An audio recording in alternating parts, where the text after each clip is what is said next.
네, 여러분 안녕하십니까, 덕골입니다. 오늘도 이어서 영상을 올려드리게 됐습니다. 지난번 영상에서 주주 Q8K님과 그 아카데미님께서 또 슈퍼 땡스를 보내주셨습니다. 너무너무 감사드리고요. 앞으로도 잘 부탁드리겠습니다.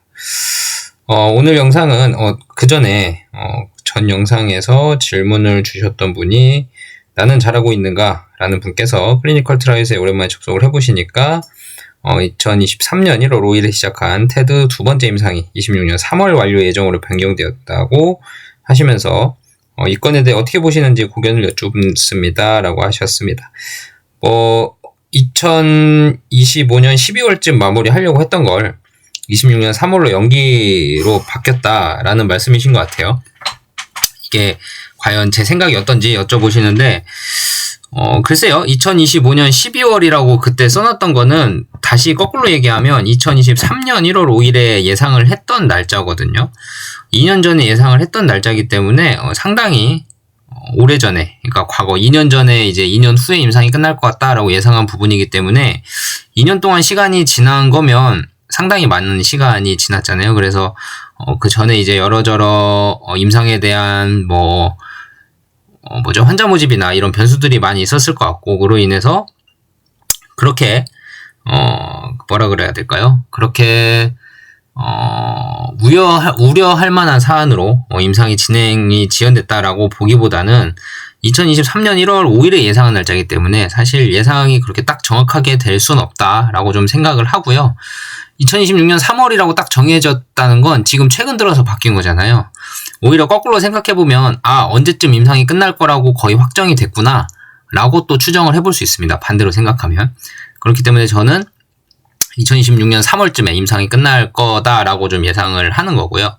하게 됐고요. 그리고 첫 번째 임상 결과는 아마 1월 중순이나 말 또는 늦으면 2월 초쯤 안에는 나올 것 같은데, 26년 3월 달에 끝나는 두 번째 임상은 아무래도 데이터 분석이 조금 더 빨라지고 수월해지겠죠. 왜냐하면 첫 번째 임상 데이터를 이뮤노반트가 미리 분석을 할 거기 때문에.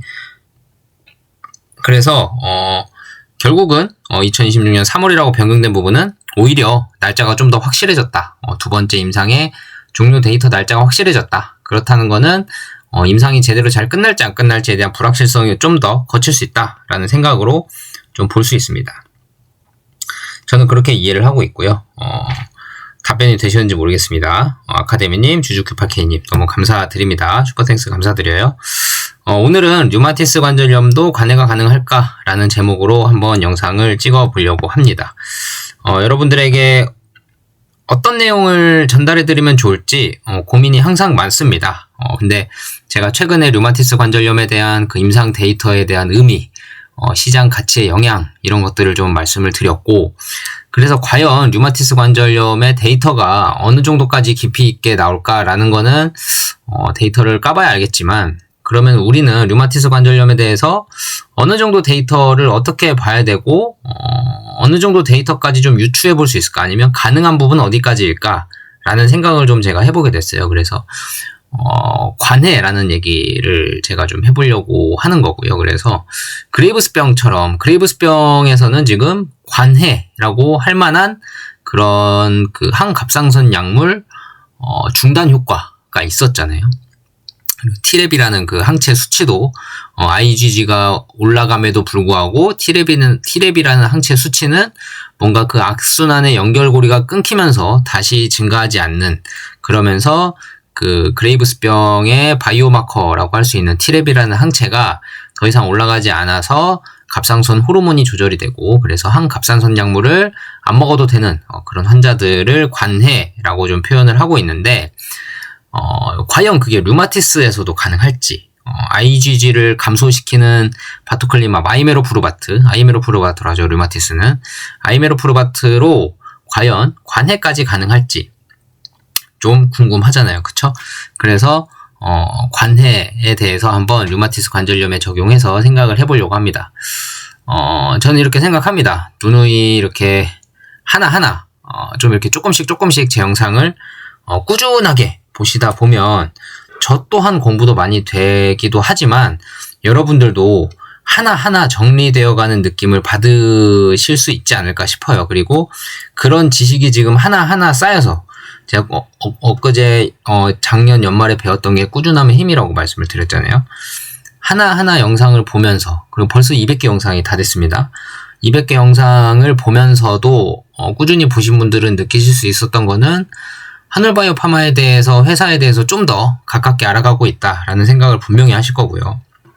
그리고 저도 그렇고 여러분들도 그렇고 이렇게 하나하나 궁금증을 해소하다 보면 어느 순간 아이메로 프로바타 바투클리맙의 가치 아니면 그 가능성 같은 것들을 조금 더 예상 추정치를 조금 더 알 수 있게 되고, 그러면 제가 조금 더 보수적으로 투자하려는 것도 좀 적극적으로 할 수도 있고, 반대로 무리하게 하려고 했던 투자를 조금 더 보수적으로 생각해서 할 수도 있고, 뭐 이런 상황이 될 수 있기 때문에 공부를 하면 할수록 내가 더 많이 한다 그래서 임상의 성공 확률이 올라가는 건 아니거든요. 그 함정만 조심하면 돼요. 내가 열심히 공부를 하는데 공부를 하다 보면 이 기업이 뭘 하려는지를 알잖아요. 근데 이 기업이 뭘 하려는지를 알면 내 확신에 빠지고 이거는 될 수밖에 없겠는데 라는 자기 합리화 같은 것들에 또 빠지기가 쉬워요. 그래서 공부를 하는 건 중요하지만 가장 중요한 건 그런 것들, 내가 공부를 한다 그래서 임상이 더 잘 되거나 안들 임상이 더 되거나 이러진 않는다. 공부를 하는 건 좋은데 투자는 또 다른 얘기다.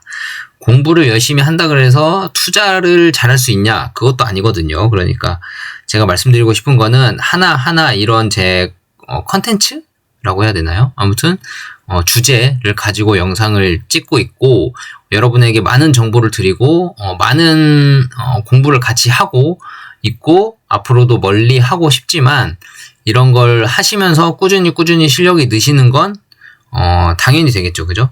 근데 이런 실력에 따라서 주가도 같이 따라 올라가냐? 그건 아닙니다. 그러니까 뭐 제 영상을 꾸준히 시청해 주시는 것도 너무 감사하고, 꾸준히 시청해 주신다면 분명 하늘바이오 파마에 대한 그런 시야 같은 것들이 넓어지시기도 하고 깊어지시기도 하고 할 겁니다. 하지만 그거를 확신을 가지고 너무 무리하게 투자를 하면 오히려 내가 내 풀에 꺾일 수도 있다. 그런 것도 한번 확인해 주시고 오늘 영상을 한번 시작을 해보도록 하겠습니다. 일단은 관해가 가능할지를 보려면 류마티스 관절염이 도대체 어떻게 발생을 하는지를 좀 원리를 좀 알아야 돼요. 그죠? 뭐 그 전에 공부하셨던 분들은 잘 아시겠지만 복습한다는 생각으로 한번 같이 들어주셔도 괜찮을 것 같아요. 일단은 하늘바이오 파마가 하고 있는 류마티스 관절염은 D2T-RA라는 겁니다. Difficult to Treat RA. RA는 류마티스 관절염이고요. D2T-RA는 이제 불응성, 다루기 힘든 류마티스 관절염을 얘기를 합니다. 일단 류마티스 관절염 환자들이 뭐 한 2개에서 3개, 4개 정도의 치료제를 썼는데도 불구하고 관절염의 진전이 되지 않을 때 이제 D2T-RA라고 명명을 하고요. 일단 D2T-RA 환자들에게 가장 많이 확인이 되는 건 ACPA라는, 여기 뒤에 있는 이 뒤에 있는 A자가 항체의 A자거든요. 안티바디의 A자예요. 안티바디가 항체잖아요. ACPA라는 항체가 양성, 몸 안에 ACPA라는 항체가 활성화되어 있는 사람들이 D2T-RA라는 판정을 많이 받습니다. 그러니까 결국은 항체가 문제인 환자들이 많아요. 물론 항체뿐만이 아니라 다른 것들이 문제인 환자들도 많지만 ACPA 양성인 환자들이 그런 기존에 있는 치료제들 2개, 3개, 4개가 치료가 안 되는 이유가 이런 ACPA라는 항체가 양성인 환자들이 대부분 D2T-RA라는 질환으로 발전을 합니다. 그래서 이 ACPA가 도대체 뭐 하는 얘냐? 이 ACPA라는 얘는 우리나라 말로 항시트룰린 단백질이라고 합니다. A까지 붙였으니까 항체까지 뒤에 붙여야죠. 항시트룰린 단백질 항체입니다. 이 ACPA가 하는 일은 뭐냐면 질병 발생, 그 다음에 만성화, 그 다음에 관절 파괴까지 하는 핵심적인 인자입니다. ACPA라는 항체는요. 그래서 한번 그 원인을 한번 볼게요. 원인.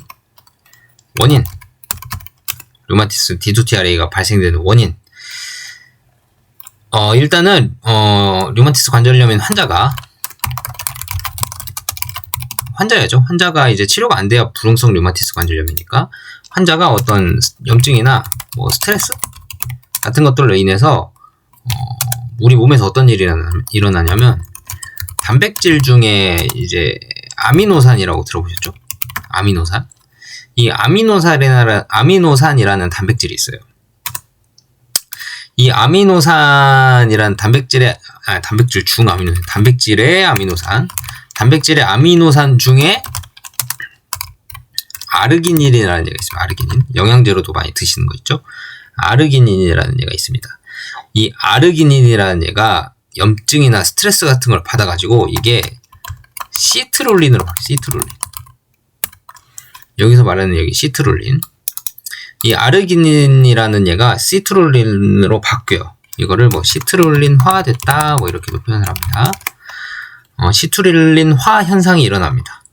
그러면 어떻게 되냐? 원래는 얘가 아르기닌이었거든요. 정상세포일 때는 아르기닌이에요. 아르기닌. 정산 단백질 구조는 아르기닌인데 뭔가 스트레스나 염증으로 인해서 시트롤린으로 바뀌어버립니다. 그럼 몸에서는 아르기닌이었던 얘가 시트롤린으로 바뀌면 이 시트롤린을 뭐로 인식을 해요? 침입자로 인식을 합니다. 침입자로 인식을 해요. 인식을 해서 우리 몸이 침입자 인식하면 어떻게 해요? 항원이 들어오면 항체를 생성하죠. 항체를 생성. 그때 생성되는 게 뭐예요? ACPA라는 항체입니다. 이 ACPA라는 항체가 대개 그 D2TRA 환자들의 대부분이 ACPA 항체를 보유를 하고 있어요. 그래서 ACPA 항체가 생기면 어떻게 돼요? 지속적으로 관절 조직을 공격을 합니다. 그러면 그 ACPA가 관절 조직을 공격하면 어떻게 되냐? 염증만 일으키면 다행인데 염증만 일으키는 것이 아니고 뼈까지 갉아먹어요. 뼈를 갉아먹는다. 이거를 이제 뭐 파골세포를 형성했다 뭐 이런 파골세포. 말이 무섭죠? 파골세포를 활성화하게 됩니다. 그래서 ACPA라는 얘가 파골세포 표면에 있는 이 수용체 같은 것들이 있어요. FC 감마라는 수용체 같은 것들이 있는데 이 FC 감마의 결합을 딱 하면 파골세포의 그 분화나 활성이 이게 폭발적으로 늘어나요. 그래서 뼈가 녹아내리는 골침식 같은 거가 이제 가속화가 되겠죠. 그러면 D2TRA 환자들이 일반 환자보다 관절 손상이 더 심하고 변형이 빠르게 됩니다. 그게 뭐 때문이에요? 다 이 ACPA라는 얘 때문에. 얘가 생성됐기 때문에. 그러니까 뭔가 시트롤린이라는 얘가 만들어져 가지고 얘를 죽이기 위해서 ACPA라는 얘가 만들어지고 이 ACPA라는 얘 때문에 파골세포가 더 분화와 활성이 폭발적으로 일어나면서 뼈가 녹아내리는 뭐 골침식 과정이라 그러는데 뼈가 녹아내리는 그런 상황이 생깁니다. 그게 다 뭐 때문이라고요? ACPA라는 항체 때문에. 그러면 이 ACPA라는 항체가 생기면 이제 어떻게 되냐면 ACPA라는 항체를 계속 안 없애면 이제 만성화가 진행이 됩니다. ACPA라는 항체가 관절 내에서 이제 시트롤린화된 단백질하고 결합을 합니다. 그래서 면역 복합체라는 걸 형성을 해요. 그러니까 면역 복합체라는 거는 항체랑 항원이랑 딱 결합되어 있는 상태. 그를 면역 복합체라고 그러거든요. 면역 복합체가 형성이 되면 그때부터는 어떻게 되냐면 염증성 물질이 막 나와요. 그러니까 내가 나쁜 놈을 죽이는 대신 뭔가 몸에서 뿜어져 나옵니다. 그게 염증성 물질입니다. 그래서 이 면역 복합체가 그 대식세포와 같은 면역 세포를 자극을 해서 TNF-알파나 IL-6나 뭐 이런 염증 유발 물질을 대량으로 방출을 합니다. 뭐 사이토카인이라고 들어보셨죠? 네. 염증 유발 물질을 방출을 합니다. 그러면 이제 기존 치료제에 있던 애들 있잖아요. 뭐 TNF 억제제나 뭐 제거제제나 뭐 이런 애들 있잖아요. 기존 치료제 같은 것들이 아무리 이 염증을 막기 위해서 사이토카인을 차단을 해도 ACPA가 자체적으로 계속해서 새로운 염증과 면역 복합체를 만들어내기 때문에 치료가 들지 않는 이 D2TRA가 상태가 됩니다. 무슨 말씀인지 아시겠죠? 그러니까 결국은 이 염증성 물질을 막 내뿜으니까 염증만 가라앉히면 되는 게 아니고 이 ACPA라는 항체와 항원 간의 결합, 시트룰린화된 단백질과 ACPA가 결합한 이 면역 복합체 자체를 끊어야 거기서 발생하는 염증성 사이토카인을 막을 수 있거든요. 결국은 무슨 말이에요? ACPA를 줄이면 돼요. 그렇죠? ACPA랑 시트룰린화 단백질이랑 면역 복합체가 안 생기면 되거든요. 그러면 면역 복합체가 안 생기려면 어떻게 돼요? 시트룰린화 단백질이 안 만들어지든 ACPA가 없어지든 해야 되는데 시트룰린화 단백질은 우리 몸에서 변하기 때문에 없애기가 쉽지 않고요. 이 ACPA 항체는 IgG이기 때문에 아이메로프로바트로 줄일 수 있죠. 그렇죠? 그렇기 때문에 아이메로프로바트가 이런 원리로 인해서 ACPA 항체 자체를 낮추는데 상당히 중요합니다. 그러면 그레이브스병과 마찬가지로 이 ACPA를 일정 수준으로 확 낮추면 이게 관해 상태도 도달이 가능하냐, 그쵸? 이게 지금 저희의 목표잖아요. 오늘 학습의 목표가. 과연 ACPA를 어느 정도 임계치 밑으로 확 떨구면 과연 류마티스도 관해가 가능할까? 이걸 한번 보겠습니다. 결론으로 말씀드리면 충분히 가능성은 있습니다. 그레이브스병하고 티레바고의 상관관계는 아시잖아요. 류마티스 관절염도 ACPA라는 얘가, 그레이브스병도 티레비라는 항체가 상당히 상관관계가 깊은 항체라고 밝혀져 있잖아요. 류마티스 관절염에도 ACPA라는 항체가 질병의 핵심 동인입니다. 그래서 그 니포칼리맙 임상 분석 어제 해드렸잖아요. 니포칼리맙 임상을 통해서 ACPA 항체를 줄이면 류마티스 관절염의 환자들의 개선을 보일 수 있다라는 거는 이제 어느 정도 증명이 좀 됐잖아요. 물론 용량을 늘리지 못해서 강력한 효과는 증명을 못했지만 우리 아이메로프로바트는 용량을 고용량으로 투여가 가능하기 때문에 상당히 유리한 고지를 잡고 있는 건 맞습니다.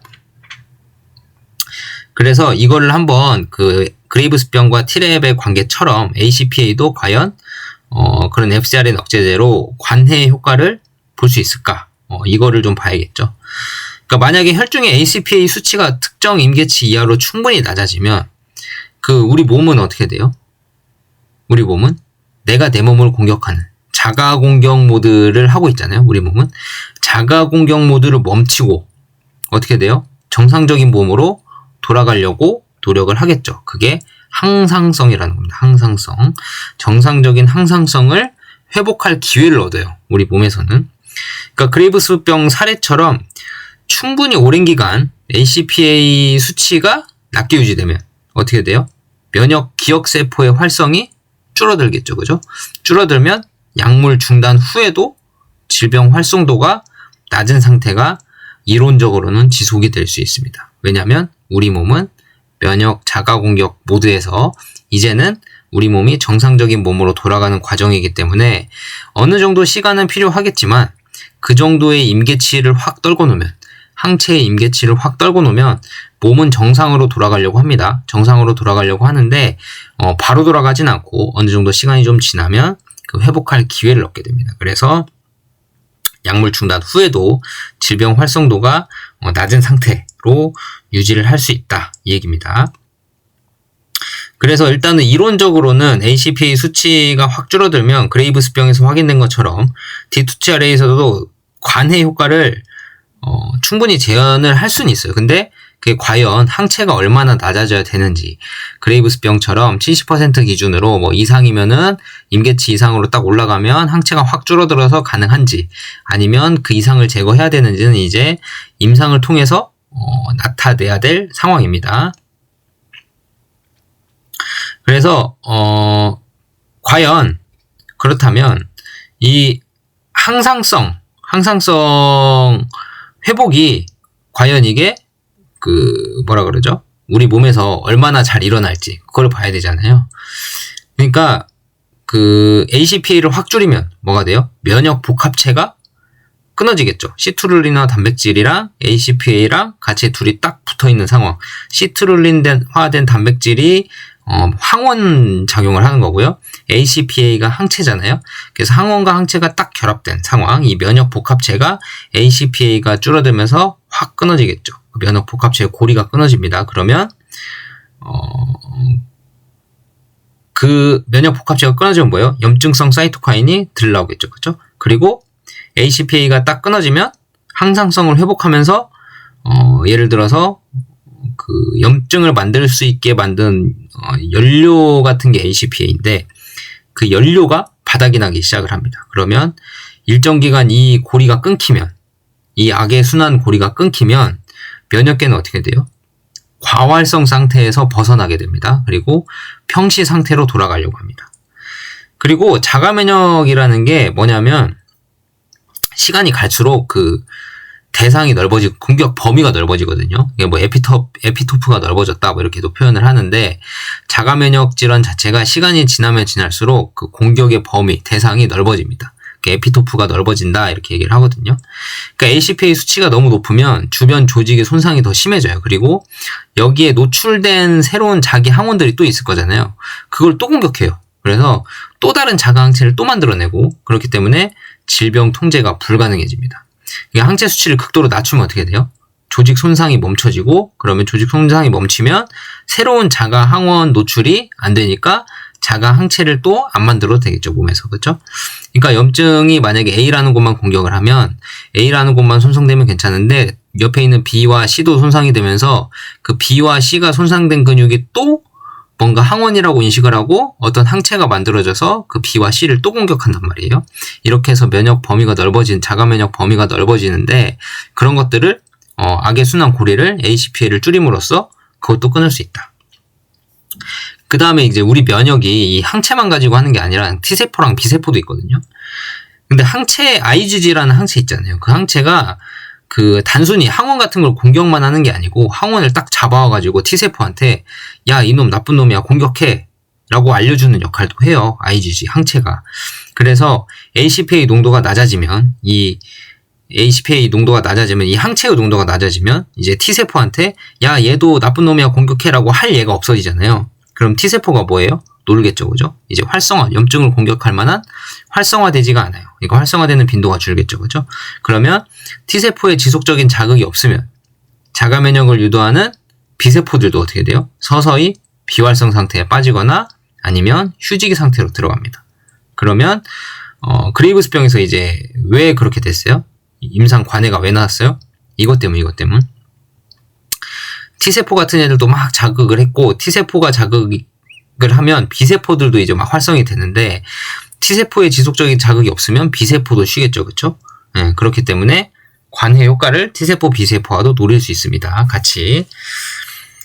그러니까 일단은 뭐 그레이브스병 T랩처럼 D2TRA의 ACPA도 일단은 뭐 질병을 유지시키는 핵심 엔진 같은 겁니다. 그래서 이 엔진을 만약에 시동 끄듯이 일정 기간 강제로 꺼버리면, 그러니까 그 항체를 임계치 이하로 감소를 시키면 그 우리 몸의 그 T세포가 다시 주도권을 잡아서 면역 체계를 정상 범위 내로 돌려놓는 그 항상성 유지를 위해서 정상 범위 내로 돌려놓는 복구 작업을 합니다. 그래서 이거는 사실 임상을 해봐야 하는 거예요. 이게 뭐 이론적으로는 이럴 수 있다 이런 건데, 과연 이게 지금 류마티스 임상을 제대로 하는 거는 이뮤노반트가 처음이잖아요. 그래서 이뮤노반트가 만약에 관해라는 효과를 나타내게 된다면 상당히 큰 파급 효과가 일어날 수 있습니다.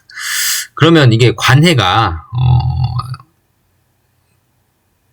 그 D2T-RA 환자들한테 잘 일어날 수 있냐, 이런 겁니다.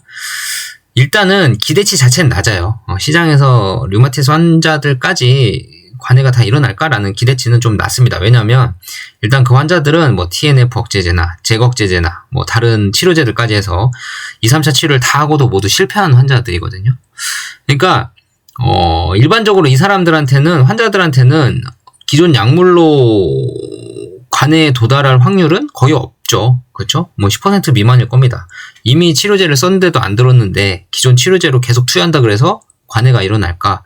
그거는 좀 확률이 많이 낮죠.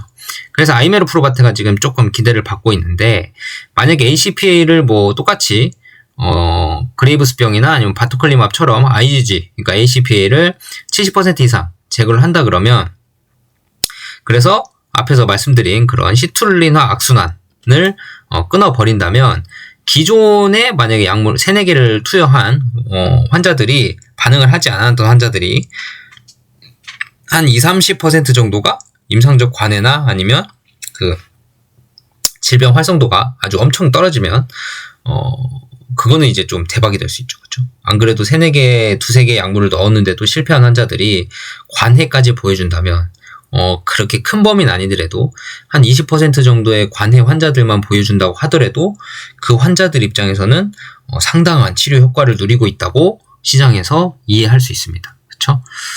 그래서 그 그레이브스병처럼 과연 관해율이 얼마나 나올지는 봐야겠지만 일단은 이론적으로는 가능하지만 퍼센트가 그렇게 높진 않을 거다. 50%, 60%까지는 안 될 거다. 그레이브스병은 50%인가 그랬잖아요. 근데 류마티스는 그렇게 높진 않을 거다. 왜냐하면 그 전에 치료한 환자들이 모두 실패한 환자들인데 그 환자들이 관해까지 누리기에는 상당히 어려움이 따른다. 그래서 퍼센트가 그렇게 높진 않을 거다라고 생각이 들고요. 일단은 관해보다는 반응률이 중요합니다. 지난번에 영상 말씀드린 것처럼 ACR 20, 50, 70 이런 지표들 있잖아요. 그런 지표들을 좀 잘 보셔야 되고요. ACR 50 같은 경우는 한 30-40%만 나와도 대박이에요. 예. 그건 약물로 완전 인정받는 거죠. 그쵸? ACR 50이 30-40% 나온다 그러면은, 그 전에, 존슨존슨 니포칼리맙도 ACR 50이 한 20% 정도 나왔잖아요. 근데 아이메로프루바트로 한 30-40%만 나온다면 대박인 거죠. 그쵸? 그래서 일단 그러면은 아이메로프루바트로 과연 관해율이 과연 얼마나 될까라는 거를 좀 보려고 하면, 일단은 조금 어려운 게 D2TRA 환자라는 군이 사실 좀 어려워요. 그래서 이미 관절 구조적 변형이 진행된 경우가 많아서 아무리 항체를 제거를 해도 이미 변형된 뼈나 연골 같은 거는 다시 재생을 하기가 힘들기 때문에 지표상 관해 판정을 받기가 되게 까다로워요.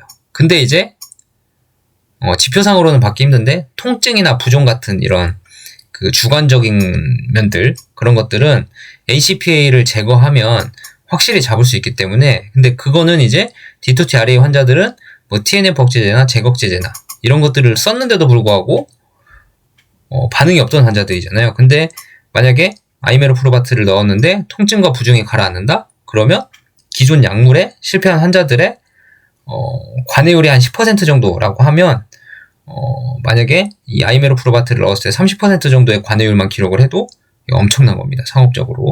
그렇기 때문에 D2TRA 환자는 통증이나 부종 같은 경우는 상당히 치료하기가 까다롭잖아요. 지금 TNF-알파 저해제나 제거제제나 이런 것들을 넣었는데도 불구하고 안 되는 거잖아요. 근데 아이메로프루바트로 만약에 통증이나 부종이 가라앉는다? 그러면 현실적으로 관절이 다시 재생되거나 그러지 못하니까 망가진 건 어쩔 수 없다 치더라도 앞으로 그런 통증이나 부종만 없어져도 환자들에게는 큰 치료 기회라고 볼 수 있습니다. 그래서 한계점도 있고 그만큼의 또 어려운 임상이기 때문에 성공 기대치가 좀 낮아요. 관해율 같은 경우는 성공 기대치가 좀 낮은데 그런 낮은 기대치 자체가 우리에겐 기회일 수 있죠. 그렇죠? 그래서 그 낮은 기대치를 만약에 충족만 해주더라도 상당히 게임 체인저로 불릴 수 있을 만큼의 효과가 나타날 수 있다. 그러면 이렇게 따지면 류마티스 관절염 뿐만이 아니라 그레이브스병도 그렇고 이론적으로는 다 그럼 항체만 줄이면 다 관해가 가능하냐? 또 자가면역 질환 중에 그런 건 아닙니다. 만약에 그 IgG로 인한 그런 자가 항체로 인한 질환 환자들이면 충분히 그럴 수 있겠지만 그렇지 않은 자가면역 질환도 있거든요. 예를 들면 그 FcRn 저해제를 투여했을 때 그러니까 항체 자체가 주범인 질환들이 있어요. 예를 들어서 중증근무력증, 우리 잘 알고 있는 중증근무력증이 있고요. 최근에 바토콜리마브로 임상한 그레이브스병 같은 경우도 있고요. 그리고 옛날에 이제 그 이뮤노반트도 할라 했다가 안 한 것 같은데 웨이하라고 온난 항체 용혈성 빈혈증이라는 병이 있습니다. 이게 항체가 이제 적혈구를 파괴하는 병이거든요. 온난 항체 용혈성 빈혈증이라는 병입니다. 이 자가면역 질환은 항체가 곧 원인이라서 FcRn 저해제가 상당히 잘 될 수 있습니다. 근데 항체도 문제고 다른 것도 문제인 질환도 있어요. 지금 류마티스 같은 것들.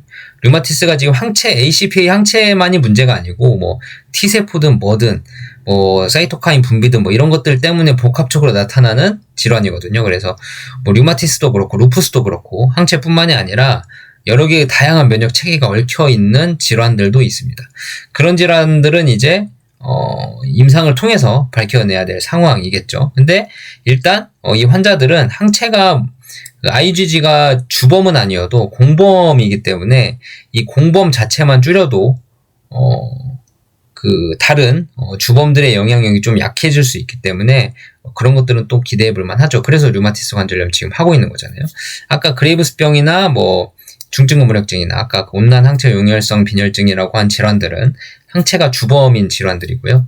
류마티스 관절염이나 뭐 루푸스 이런 얘들은 항체가 공범인 질환입니다. 공범인 질환. 그리고 예를 들어서 이 항체가 공범이거나 주범이 아닌 질환들도 있어요. 사실 뭐 T세포 때문에 더 큰 영향력을 받고 있는 그 질환들도 있거든요. 그러니까 뭐 예를 들어서 그 다발성 경화증 뭐 이런 것들은 T세포의 공격이 더 우월한 질환입니다. 그래서 IgG를 아무리 떨궈도 T세포의 직접적인 공격을 막지 못한다면 관해 효과는 좀 떨어질 수 있습니다. 그래서 모든 자가면역 질환이 다 이렇게 관해에 도달할 수 있는 이론적 근거가 있는 건 아니고요.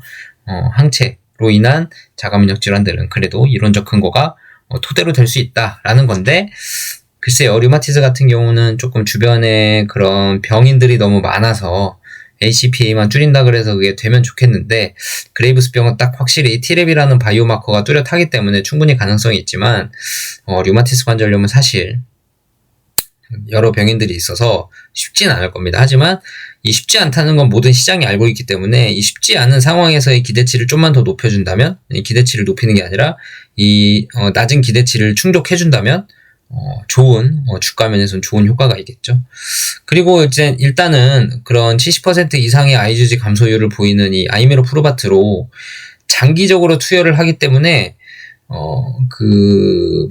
악순환의 고리를 끊어내고 그 끊어낸 상황을 장기적으로 유지하는 게 중요하거든요. 만약에 순간 끊어내고 다시 그 악순환 고리가 생겨버리면 다시 악순환이 재발이 되겠죠. 그렇죠? 근데 아이메로프루바트는 고용량으로 꾸준히 투여하는 임상을 지금 류마티스 관절염에서 진행을 하고 있기 때문에 그런 악의 순환 고리를 한번 딱 끊어 놓은 다음에 그 끊어 놓은 상태를 꾸준히 유지를 해서 임상적 개선 정도가 확실히 뚜렷이 개선이 되는, 그리고 약을 투여하지 않아도, 나중에는 약을 투여하지 않아도 그 ACPA라는 항체 자체의 C가 말라버려서 나중엔 약을 투여하지 않아도 몸이 정상적인 상황을 항상 유지하려고 하는 그런 항상성이 유지가 돼 있다면 관해 효과도 느낄 수 있죠. 물론 뭐 아까 말씀드린 대로 그 손상된 관절이나 그런 연골 같은 경우들은 사실 다시 회복하기가 어렵지만 그 전 단계에 있는 환자들이나 아니면 더 이상의 파괴를 막기 위한 환자들에게는 상당히 좋은 치료제가 될 수 있다라는 겁니다. 아이메로프루바트가. 오늘은 이렇게 관해에 대해서 좀 얘기를 해봤는데, 뭐 많이 어렵진 않으실 거예요. T랩이라는 그 그레이브스병에서 한번 경험을 다들 해보셨기 때문에 이런 뭔가 악순환의 고리를 한번 끊어내는 게 중요하거든요.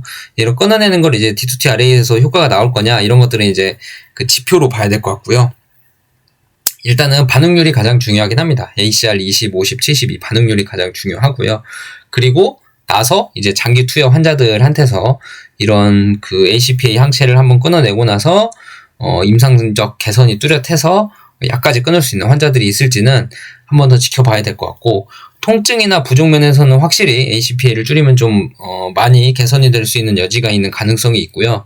근데 이제 연골을 다시 살리거나 이런 물리적인 환경을 다시 만들지는 못하기 때문에 그런 것들은 좀 감안을 해서 기대치를 시장에서 좀 많이 낮게 보고 있고 상당히 어려운 임상이라는 걸 알고는 있습니다.